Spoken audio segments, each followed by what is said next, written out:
Short video viral করতে কোনটা বেশি জরুরি, ইউটিউব থাম্বনেল নাকি ইউটিউব শর্টসে ব্যবহার করা টাইটেল? এটার আজকে আমরা আসল কাহিনীটা বলবো। তো ভিডিওটা সম্পূর্ণটা দেখো, আর যদি চ্যানেলটা সাবস্ক্রাইব করে না থাকো তাহলে অবশ্যই চ্যানেলটা সাবস্ক্রাইব করো। ইউটিউব শর্টে আসলে টাইটেলই সব, কারণ ইউটিউবে শর্টগুলো অটো প্লে হয়।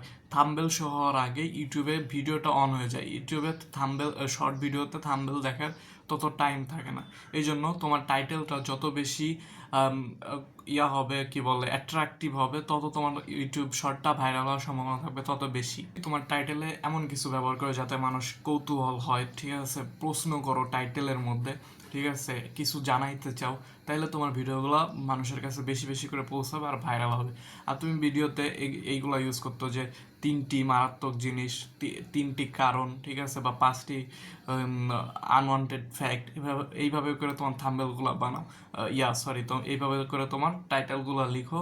আর তোমার টাইটেলের মধ্যে কিছু ভাইরাল হ্যাশট্যাগ ব্যবহার করো, তোমার ভিডিও ভাইরাল হবে 100%। তো এই ট্রিকগুলো ব্যবহার করার পরে তোমার ভিডিওতে কোনো পরিবর্তন আসে কিনা, ভিডিওর ভিউয়ে, এটা অবশ্যই কমেন্ট করে এসে জানাবা। আর চ্যানেলটা সাবস্ক্রাইব করে রাখো। ইউটিউব শর্ট কীভাবে ভাইরাল করতে হয় এই টিপস অ্যান্ড ট্রিক্স নিয়ে আমার চ্যানেল অনেক ভিডিও আসবে। তো দেখা হবে তোমাদের সাথে আবারও। সে পর্যন্ত সবাই ভালো থাকবা। আল্লাহ হাফিজ।